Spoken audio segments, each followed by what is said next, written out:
Italian-American bolognese, like I usually make, is a very meaty tomato sauce.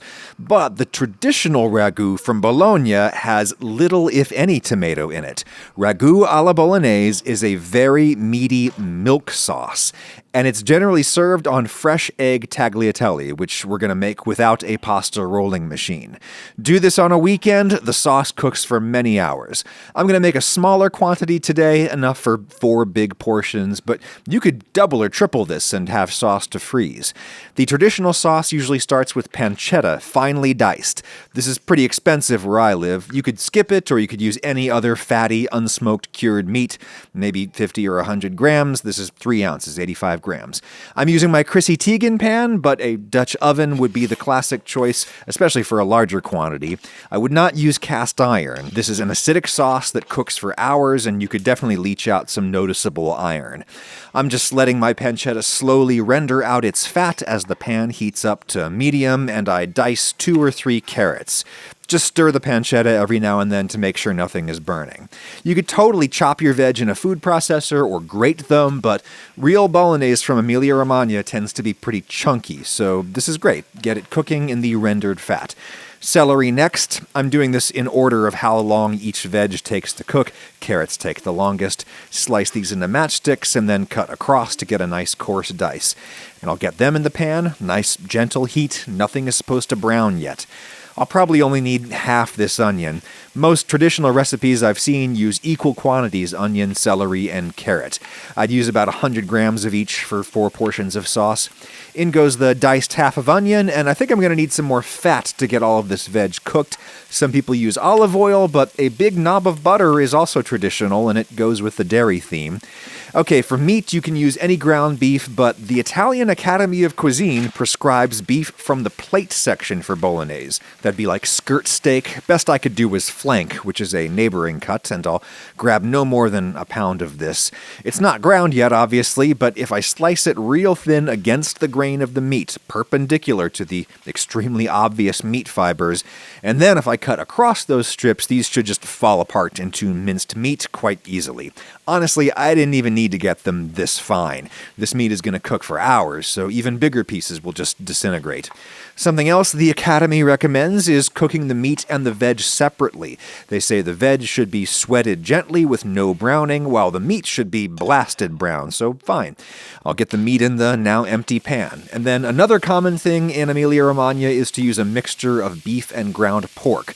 Though obviously you could use all beef if you want, also traditional to use veal. I've got at least 500 grams of ground beef and pork combined in there, so a little over a pound. I'll turn the heat on high to get it browning. You might get some initial browning right up front, but then a ton of water is going to start pouring out of the meat, and you have to evaporate that off before browning can resume. That's fine. Gives you ample opportunity to break this up with a wooden spoon. Eventually the boiling will be over, and you're going to start to hear and smell it frying a little bit. Don't go overboard. A little browning will do it. If you get every particle in here crunchy brown, the sauce just tastes burned. Now for the only tomato in this sauce, a big squeeze of tomato paste, and that's it. Some traditional recipes use some pureed fresh tomatoes, but again, only a tiny bit. The first written recipe for this sauce from the 18th century has 0 tomato. Time to deglaze with a glass or 2 of dry white wine. This is totally traditional. This is not just me being me. If you want to skip this, use water and a splash of vinegar, ideally white balsamic vinegar. I would normally use a lot more white wine than that, but I'm trying to keep it traditional today. Let's get the cooked vegetables back in. Notice there's no garlic. Most traditional recipes say no garlic. It drowns out the other flavors, they say. All right, I'm going to give this a big pinch of salt to start with and a few grinds of pepper, mostly because that'll make this smell better as it simmers for half a day, the pepper will. I'll grab a carton of chicken stock and get everything just submerged. If you used plain water, it really wouldn't be a huge difference. And yeah, simmer gently for at least 2 hours and potentially 4 or 5. I'm going to have this with fresh pasta, so that's a big carb bomb that I'm going to need to offset with my breakfast from Magic Spoon, the sponsor of this video. The high-protein, grain grain-free, childlike cereal for grown-ups who can't eat like children anymore, alas. Let's see if they've got any new flavors. Blueberry muffin. I can smell it through the box. Some of my other favorites are in here too, like honey nut, which they just made permanent, by the way. The flavors are the exact ones you know and love, but the main substance of this non-cereal cereal is milk protein. This one's got 0 grams sugar, 5 grams net carbs, and 13 grams of protein. And it tastes like blueberry flavoring, which is exactly how I want it to taste. Click my link in the description to build your own variety box. There's fruity, peanut butter, all kinds of your favorite flavors. Use my code RAGUCIA and you'll get $5 off. If you don't like it, Magic Spoon will give you your money back. Go to magicspoon.com/Ragucia to save $5. That's in the description. They're shipping to the US, Canada, and the UK now, too. Thank you, Magic Spoon. So every now and then I'll just give this a stir to make sure nothing is sticking to the bottom and burning, and I'll top it off with more stock. The main reason to add the stock little by little is to make sure that you don't put in way too much. If you do, you'll have to boil out a whole ton of water before you can actually eat. Let me make my fresh pasta dough. I do this in a bowl, which I think is way cleaner than the traditional well method. Hey, a double yolker. I thought that egg looked big. I usually figure 1 egg's worth of fresh pasta per person, but you could be safe and go with 3 eggs for every 2 people. If you want the pasta super yellow, drop in an extra yolk or 2. It makes it more kind of luxurious. Lately, I've been adding like a teaspoon of olive oil per egg. It makes the dough a little easier to roll out by hand. Maybe do a pinch of salt in there. Fresh pasta is hard to get fully seasoned by just salting the boil water, and I'm really not sure why. Everything is beaten smooth, and now you just stir in as much flour as the eggs will take, which will usually be like half a cup, 50 or 60 grams all-purpose flour per egg. No point in measuring, though. It's just as much as you can get in. When the fork becomes useless, I'll go in with my hand. When the dough feels not terribly sticky or messy anymore, I might transfer it to the counter where it's just a little easier to knead, but you don't have to get it all the way smooth and elastic yet. Just let it rest, covered, for at least 20 minutes. Here, my sauce has been cooking for 4 hours.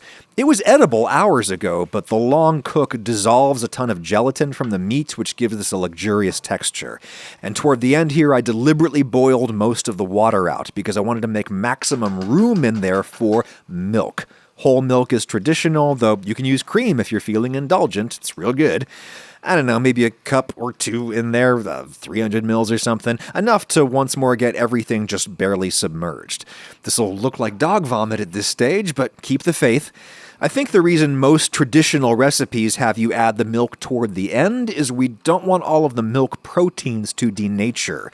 We want to simmer this super gently for 20 or 30 more minutes just to boil out some more water while still maintaining the natural emulsion of the milk.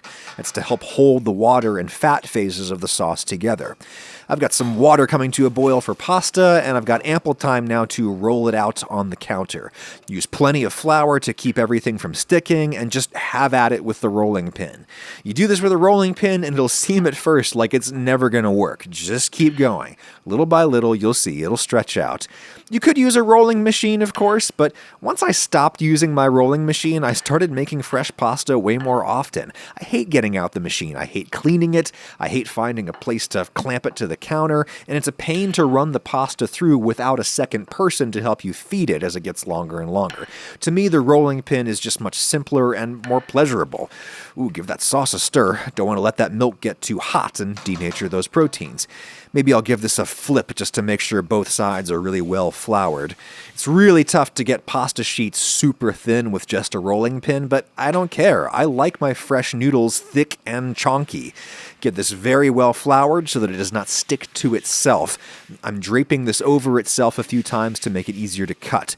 Back on the cutting board, and then the traditional shape for this sauce is tagliatelle, wide ribbons. The Bologna Chamber of Commerce says these should be 6.5 to 7 millimeters wide when uncooked, because of course the Bologna Chamber of Commerce concerns itself with such things. I guess I'm going a little wider than that, so call it pappardelle and you can sue me, Bologna Chamber of Commerce. Toss a bunch of flour over those to coat the sticky cut surfaces we just created, and then toss to separate and unroll all of the noodles. If you were making these hours in advance, you would need to drape them over something, but since we're doing this when the sauce is almost done, they can just sit in a pile for a few minutes. The sauce no longer looks like dog vomit, which is nice. Texture looks saucy, but still pretty thick. See how the spoon leaves a trail at the bottom of the pan? I think that's perfect thickness. Time to taste for seasoning. I think it's got plenty of salt from that carton of stock. Just needs some more fresh ground pepper. The earliest written recipe for this sauce calls for cinnamon, but if any non-pepper spice is common these days in the traditional recipes, it's a pinch of nutmeg, which again goes with the dairy theme. Nutmeg is nice with milk. Alrighty, I got a big pot of water boiling. I'll throw a handful of salt in there and drop in the noodles. Fresh pasta cooks in like 2 minutes, but these are thicker noodles, so I might give them 3 or 4. When you see them lighten in color, they swell up a little bit, they float enthusiastically, they're cooked. And you really don't have to nail the timing like you do with dried pasta. I'll go strain these and, that's hot. Nice one, Ragusia. I won't quite drain this entirely. A little starchy pasta water is good for the sauce. Early versions of this recipe use a little flour in the sauce, probably to get a similar starchy texture. We might need all of this sauce, we might not, so I like to add the sauce to the pasta and not the other way around. That way I can add more as needed. You never know until you get the sauce stirred through. The best thing for dosing out a long pasta shape, apart from one of those fancy pasta serving forks, is tongs. Way easier, way cleaner to drop the pasta down from above. And that's it. That's the traditional dish. Grating on cheese at the end is apparently frowned upon. I might throw on some leaves from my celery as a garnish, just because I have them and I love them. But there you go. How does it taste?